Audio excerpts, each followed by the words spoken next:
Are loyalty cards really saving you money, or are they making you spend more? Every loyalty card starts with a promise: join today, collect points, and unlock savings. But underneath that simple pitch lies a carefully engineered system designed to shape how, when, and what you buy. Most programs set their base earn rate at 1 point for every dollar spent.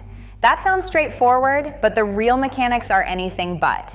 Retailers add layers, category multipliers, time-limited bonuses, and tiered thresholds. And these features quietly steer your choices. Take the sign-up bonus. Albertsons offers $5 back after a $25 qualifying purchase. That instant reward feels generous, but it is really bait to get you into the system, where the real game begins. Once you are enrolled, every item you buy is scored. Some products, like organic produce or store-brand snacks, earn double or even 5 times the points. These multipliers are not random. They are targeted at high-margin items or overstocked goods, using algorithms that adjust in real time. For example, a box of cereal might earn 3 points per dollar during a double points weekend, but only 1 point for the rest of the month. Tier structures add another layer. At Boxmart, spending $250 in a year puts you at bronze. Hit $750 and you are silver. Gold unlocks at $1,500. Each tier brings perks, free shipping, exclusive coupons, or priority service. But those thresholds are not set by accident. They are placed just above the average yearly spend, tempting you to add a few extra items each trip to reach the next level. According to Boxmart's own data, Gold members spend 23% more per transaction than Bronze members, and the effect lasts even after the tier upgrade. Redemption math is where the illusion of savings gets sharpest. Most programs value points at about 0.8 of a cent each. That means $100 spent earns you 80 cents in rewards. Higher tiers might push that up to a penny per point, but even then you are looking at a 1% return, far less than the headline offers suggest. To maximize redemption, you would need to concentrate your spending, time your purchases with bonus events, and redeem points only for the highest value rewards. Few shoppers do this consistently. James Patel, who managed loyalty programs for a national grocery chain, explains that they set tier thresholds so the average shopper always feels just out of reach of the next level. The math is designed to drive incremental spend. If someone is hitting silver, the company wants them thinking about what it takes to get to gold. The bottom line is this: loyalty programs are built on conversion formulas and thresholds that look like savings, but are calibrated to keep you spending. Once you know how the points and tiers really work, you can start to see where the value ends and where the extra costs begin. Progress bars, tier ladders, and limited time offers aren't just decoration. They are built to push you further than you planned. At Target Circle, the checkout app flashes a bright bar saying you are 12% away from silver. That tiny gap feels urgent. Shoppers add a snack or a drink just to fill it. In a controlled study, showing a progress bar like this boosted basket size by about 9%. The goal gradient effect kicks in the closer you get to a reward, the faster you try to reach it, even if it means tossing in extra items you did not need. Loss aversion is another powerful force. Points already earned start to feel like money in your pocket. The idea of wasting them by not hitting the next tier or letting them expire stings more than missing out on a sale. Retailers know this. They set up thresholds like Boxmart's gold level, so you are always just a bit short.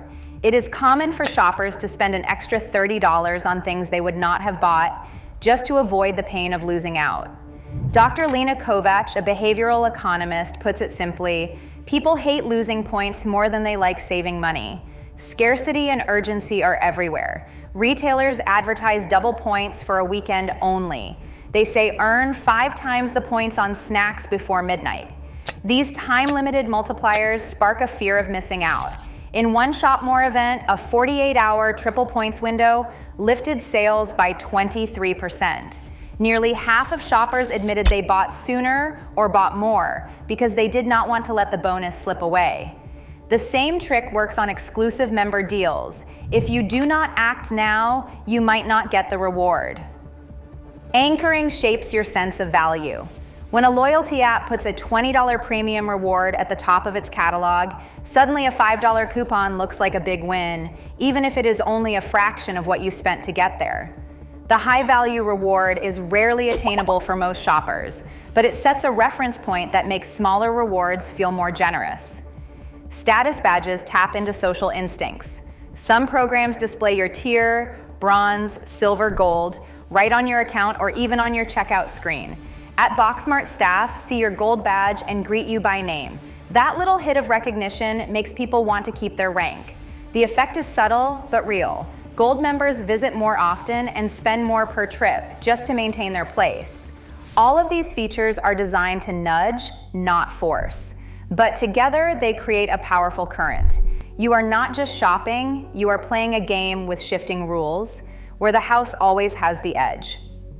Understanding these triggers is the first step to shopping on your own terms, not just chasing the next reward. Retailers don't just hand out loyalty cards for goodwill. Every time a shopper scans a card, the store logs what's in the basket, how much was spent, and when the trip happened.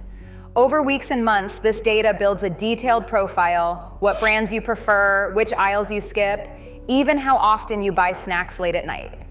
James Patel, who ran loyalty programs for a national chain, puts it plainly, the more data we collect, the more precisely we can target you with offers that lift your spend. The numbers back him up. Across major grocery chains, loyalty members spend 12 to 15% more per basket than non-members. Visit frequency climbs too. A typical program bumps average trips by nearly 8%, and the effect is strongest among shoppers chasing tier upgrades or bonus events. Retailers know this. They set thresholds and send personalized coupons designed to keep you coming back and spending just a little more each time. But the real goldmine is not just the extra items in your cart, it is the data itself. Every transaction is fed into machine learning models that predict what you'll buy next, how sensitive you are to price changes, and which exclusive deals will nudge you into the high margin category. This allows for price discrimination, offering steeper discounts to shoppers who might otherwise leave, while holding back for those who rarely switch brands. The system is invisible, but the result is clear. The store knows exactly how to maximize profit from each customer. There is a hidden cost too. Loyalty databases are a target for hackers. In 2019, Megamart paid $7.5 million in penalties after a breach exposed millions of purchase histories and email addresses. The fallout was immediate, enrollment plummeted, and former members spent 19% less on average. Consumer advocates warn that the data you trade for points can be worth far more to the retailer than any discount you receive.